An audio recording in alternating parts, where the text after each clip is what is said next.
ঈদের কোনো ভিডিও তোমাদের সাথে শেয়ার করা নেই। হ্যালো এভরিওয়ান, সবাই কেমন আছো? তো এই তো হচ্ছে ঈদের মেহেদি দিয়ে শুরু করলাম হচ্ছে আজকে ভিডিওটা। অনেক দিন যাবত হচ্ছে তোমাদের সাথে হচ্ছে ভিডিও শেয়ার করা নেই। আমার হচ্ছে শরীর অসুস্থ, এছাড়া বাচ্চা নিয়ে দৌড়াদৌড়িতে আসলে মানে ততটা সময় পাওয়া যায় না। আসলে ভিডিও করার পর হচ্ছে এডিটিং করার সময় পাই না অ্যাকচুয়ালি, এই জন্য হচ্ছে ভিডিওটা হচ্ছে করা যায় মানে এডিট করা হয়ে ওঠে না, আর সেই সাথে তোমাদের সাথে শেয়ার করা হয় না। তারপরে এখন চেষ্টা করবো প্রত্যেক শনিবার হচ্ছে তোমাদের সাথে একটু করে ভিডিও শেয়ার করার, যাতে আমার এই ইউটিউব চ্যানেলটাতে তোমাদের সাথে আমি সংযুক্ত থাকতে পারি। তো আশা করছি সবাই অনেক অনেক ভালো আছে, আর সবার ঈদ অনেক ভালো কেটেছে। তো আমাদের তো মোটামুটি হচ্ছে ঈদ কেটেছে, মানে ঈদের মধ্যে হচ্ছে ভালো সময় থেকে খারাপ সময়টা বেশি গেছে। বাচ্চারা অসুস্থ, সেই সাথে হচ্ছে আমি নিজে অসুস্থ ছিলাম।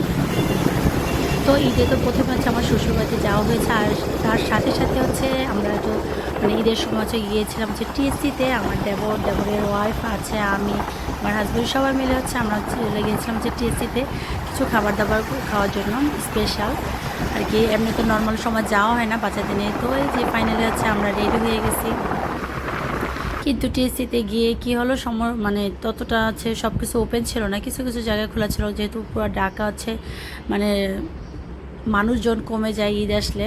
তো এই তো আমরা টিএসসির মোড়ে এসে ঘোরাঘুরি করলাম, তারপর হচ্ছে বাসায় চলে গেলাম। Snow Bill. Hey, Snow. Snow. Hey, Snow. Snow. জান, স্নো চেহারার সাথে তোমার চেহারা মিল আছে, একটু পাশাপাশি রেখে দেখা। স্নো, স্নো, তাকাই না সে। তার মুখ, না, এটা তো ছেলে।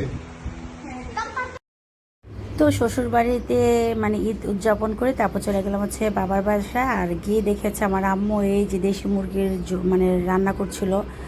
তো এই তো খাওয়া দাওয়া কমপ্লিট করলাম, আর সাথে হচ্ছে একটা মানে আমার খালামণির শাশুড়ি মারা গিয়েছিলো, এই জন্য হচ্ছে ওই বাসা হচ্ছে যাব। তো ওইখানে একটা অনুষ্ঠানও ছিল। তো আমরা সবাই হচ্ছে রেডি রেডি হয়ে প্রিপারেশন নিয়েছিলাম, আর হচ্ছে আমার যেহেতু মানে শরীর খুবই খারাপ ছিল, আর আমার বাচ্চা দুইটারও অনেক অসুস্থতা ছিল। এই তো আমার বাচ্চারা মানে টায়ার্ড তারাও।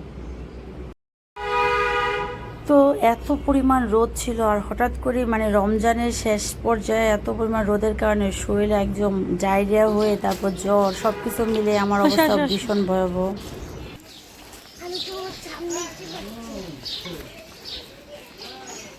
তো খালামণির বাসা আছে, হালকা পাতলা খাওয়া দাওয়া শেষ করে হচ্ছে এই যে খালামণিদের বাগানে চলে আসলাম। এখানে কিন্তু আমার খালামণিদের পুরোটাই বাগান, মানে তারা হচ্ছে এখানে আবার নতুন করে আরেকটা বাড়ি করবে। তো এই যে বাগান বাড়িতে এই যে ডুমুর গাছ ছিল, তো এই যে আর সেই সাথে হচ্ছে কোকিল পাখির কু কু ডাক। তো এটা কিন্তু অনেকে আমি মিস করেছি, এটা কখনো আমি এই গাছটা দেখিনি। তো আমার খালামণিদের এখানে লাগানো ছিল, তো এটা হচ্ছে দেখলাম ফার্স্ট টাইম হচ্ছে ডুমুর গাছ দেখলাম। আর পাখি আর হচ্ছে আমার খালামণিদের এই জায়গাটাতে পুরো হচ্ছে মানে শাকসবজি চাষ করা হয়ে থাকে আর কি। আমি ডুমুর গাছ দেখলাম, আর আপনাদের সাথে কেমন লাগলো কনভারসেশন। তো শরীর যেহেতু অসুস্থ আর কোথাও যাওয়া হবে না, এরপর চলে যাবো হচ্ছে মানে একদিন পর চলে গেছে আমার বোনের শ্বশুর বাড়িতে। আমার বোনের বাসা ছিল, সব মিলিয়ে কিন্তু আমি ভিডিওটা করেছি ঈদের মানে প্রত্যেকটা দিনেই তো আছে করা সম্ভব হয়নি, কারণ আমার যেহেতু শরীর অসুস্থ ছিল। তো বাবার কাছে করেছি। তো এই যে আমার বাবা তো তরমুজ টরমুজ খেয়ে চকলেট খেয়ে বুঝ দেখো বাবা, ঈদ মুবারক বাবা। এই যে এটা কে ও আমার বাবার অবস্থা শেষ খেলাধুলাতে, কাবাডি খেলে।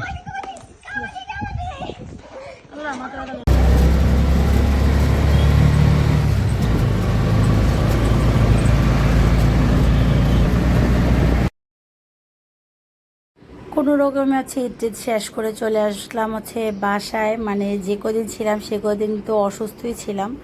তো লাস্ট পর্যায়ে প্রথম 1-2 দিন ভালো ছিলাম, এরপর থেকে শুরু হয়েছে মানে অসুস্থতা। তো তারপর হচ্ছে চলে আসলাম বাসায়। তো এই তো ছিল হচ্ছে আমার মোটামুটি ঈদে ঘোরাঘুরি। তো এবার সব খালামণিদের বাসায় আর যাওয়া হয়নি, কারণ শরীর যেহেতু অসুস্থ ছিল। তো ফাইনালি চলে আসলাম হচ্ছে বাসা। আর এই যে আম্মু হচ্ছে রাতে এসে যাতে রান্না বান্না করতে না হয় এই জন্য আম্মু হচ্ছে খাবার দাবার দিয়ে দিয়েছে সাথে করে। তো এখন জাস্ট গরম করব আর খাবো, আর কোনো কাজ নাই। তো সবাই ভালো থাকবেন, সুস্থ থাকবেন, আর সবার ঈদ কেমন কাটলো কমেন্টসে জানাতে বলবেন। আল্লাহ হাফেজ।